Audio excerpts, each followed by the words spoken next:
आज जहाँ मुझे उपस्थापना करी यहाँ केवल मो बापा नुह दुनिया सब बापा प्रशंसा करने बापा को प्रशंसा करने सतरे ओडिया शब्दकोश कौन इंग्लीश कौन शब्दकोश ना बापा को वर्णना करने सेमती शब्द से अच्छी किंतु आज मुझे शब्द को बाछी शब्दर गुच्छ बन बापा विषय किसी लिखी जहाँ को आज आपण पाखे परिवेषण करी निश्चित भाव में आपको भल लगे।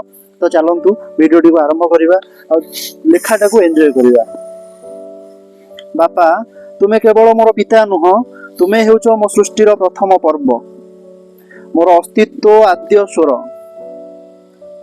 मु तुमको आज केवल परिचय देउथिबा जने व्यक्ति भावे देखे नहीं मु देखे एक समग्र ब्रह्मांड जेउथिरे स्नेह श्रृंखला और नीरव त्यागर महासागर लुचि रही।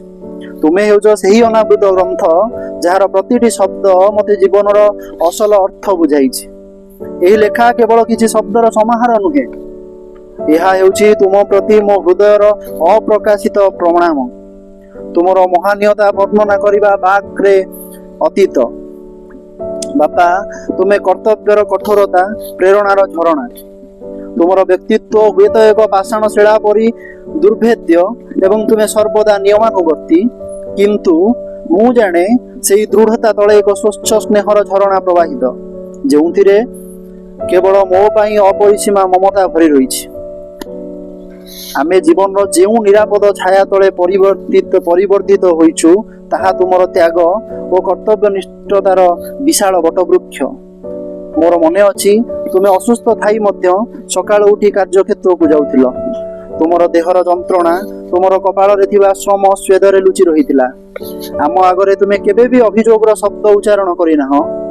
तुमर सेही कर्मनिष्ठता मते शिक्षा देइछि जे दायित्व हेउछि जीवनर सर्वश्रेष्ठ धर्म। तुमर दृढ़ता मते केबे भी विलासपूर्ण आसक्ति देई नाही बरं स्व परिश्रम बलरे स्वाभिमान रक्षा करिबा सिखाइछि। बापा तुमे तुलनाहीन त्यागर अदृश्य इतिहास। तुमर त्यागर इतिहास केवल आम परिवार परिधि भितरे ही निहित। तुमे निजर आशा गुड़ी को जेपरी उपेक्षा करिछ जेपरी जने कलाकार निज असंपूर्ण स्वप्न को माटी तले समाधि दिए। तुमर पुराणा घंटाटी आज भी सही उपाख्यान कुहे जेउथिरे तुमे निज पाई नूतन वस्तु क्रय करिबा परिवर्ते मोर अध्ययन पाई एक उपयुक्त व्यवस्था करिथिल। मु जेतेबेले जीवन रे एक विपुल सफलता हासिल कली सेतेबेले तुमे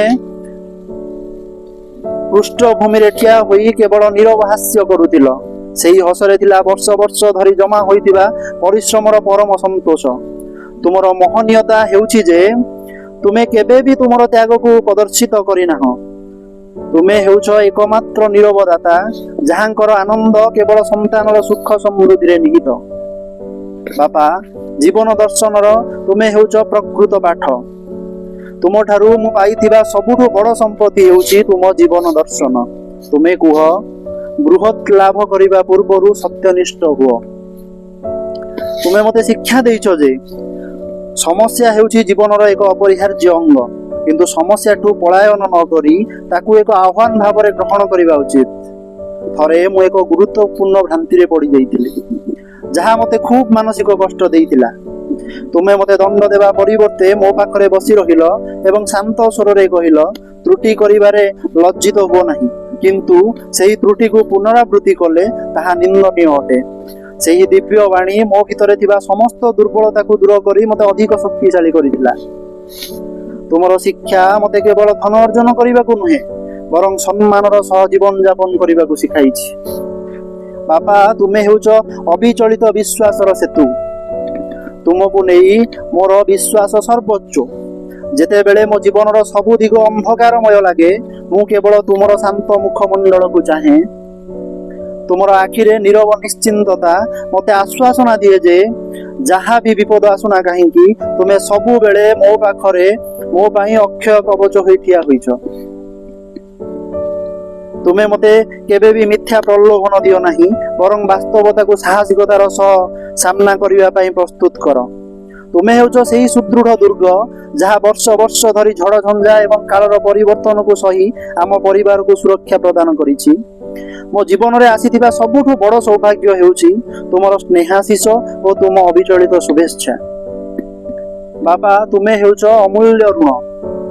ତୁମ ପ୍ରତି ମୋର କୃତଜ୍ଞତାକୁ ମୁଁ ଶବ୍ଦରେ ପରିପ୍ରକାଶ କରିପାରିବି ନାହିଁ କି ମୋ ଭିତରେ ବାନ୍ଧି ରଖିପାରିବି ନାହିଁ।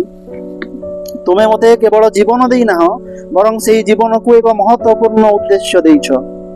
ମୁଁ ଜଣେ ସଫଳ ମଣିଷ ହେବାକୁ ଯେଉଁ ଅଭିଳାଷ ପୋଷଣ କରିଛି, ତାହାର ଆଧାରଶୀଳ ହେଉଛି ତୁମର ପବିତ୍ର ଉପସ୍ଥିତି।